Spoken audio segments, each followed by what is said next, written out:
Ninakuvika pete hii kama ishara ya kuwa wewe ni mume niliyekuchagua, na kama muhuri kwa ajili ya ahadi yetu, ya upendo usio na kikomo na uaminifu.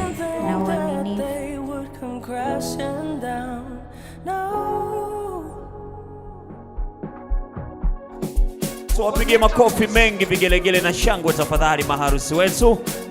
Na mlangoni unaweza kwa macho ukawaona wako wawili, Azaria pamoja na Elizabeth, lakini katika ulimwengu wa roho Mungu hawahesabu tena kama wawili, anawahesabu kama mwili mmoja. Sasa ni mke na mume, ni bibi na bwana. Nisikie makofi, shangwe na vigelegele kwa Mr.